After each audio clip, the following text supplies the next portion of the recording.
আজকে আমি লাউ চিংড়ি করব। লাউ চিংড়ির জন্যে লাউ সুন্দর করে কেটে নিয়েছি, তারপরে চিংড়ি মাছ ছাড়িয়ে সুন্দর করে ধুয়ে নিয়েছি। ধুয়ে এবার ধনেপাতাটাও ধুয়ে কেটে নিয়েছি। এবার আমি তেলের উপরে চিংড়ি মাছগুলো ছেড়ে দেব। ছেড়ে দিয়ে হালকা ভাজা করে নেব চিংড়ি মাছটা, কারণ বেশি ভাজা করলে ভালো লাগবে না। হালকা ভাজা করে আমি চিংড়ি মাছটা উঠিয়ে নেব। এবার কড়ার মধ্যে আমি লাউগুলো দিয়ে দিলাম।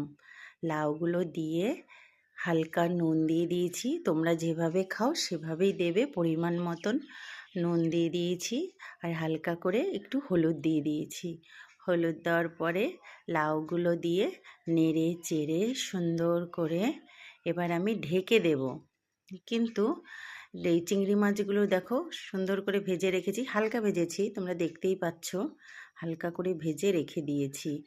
আর যে লাউয়ের মধ্যে কিন্তু কাঁচা লঙ্কা দেওয়া হয়নি, আমি 4-5টা কাঁচা লঙ্কা দিয়ে দিয়েছি, কারণ তোমরা যেভাবে ঝাল খাবে সেভাবেই কাঁচা লঙ্কাটা তোমরা দেবে। আমি একটু বেশি ঝাল খাই, তাই 4-5টা দিয়ে তারপরে লাউটা ঢেকে দিয়েছি। ঢেকে এবার 5 মিনিট রেখে দেবো সেদ্ধ হওয়ার জন্য।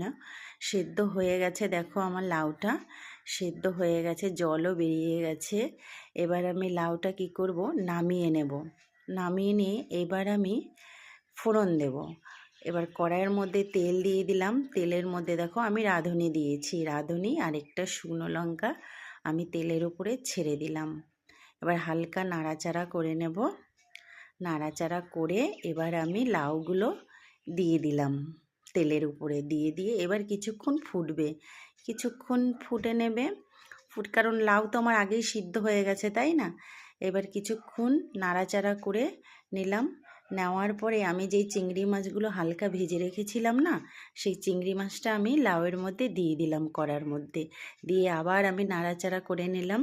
নাড়াচাড়া করে আবার একটু হবে হালকা হওয়ার পরে এবার আমি দেব হালকা করে একটু চিনি দিয়ে দেব, কারণ তোমরা যেভাবে চিনি খাবে মিষ্টি সেভাবেই তোমরা দেবে। হ্যাঁ, আমি অল্প খাই তাই অল্পই দিলাম, কারণ মিষ্টি তরকারি বেশি ভালো লাগে না আমার, ঝালঝালই ভালো লাগে। এবার আমি বেকিং পাউডার হালকা করে 1 চামচ মানে আধা চামচ দিয়ে দিলাম, কারণ তাহলে এটা আঠালো ভাবটা হয়, ভালো লাগে, তাই হালকা করে একটু দিয়ে দিলাম বেকিং পাউডার। তোমরা বেশি চাইলে একটু পরিমাণ বেশিই দিতে পারো, তো আমি হালকা দিয়েছি।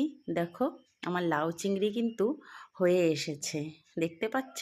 নাড়াচাড়া করে নিলাম, এবার হয়ে গেছে প্রায়। এবার আমি কি করব, এর উপরে ধনেপাতা দিয়ে দেব। এই দেখো কেটে রেখেছিলাম ধনেপাতা, সেই ধনেপাতাটা আমি দিয়ে দিলাম। দিয়ে আবার আমি নাড়াচাড়া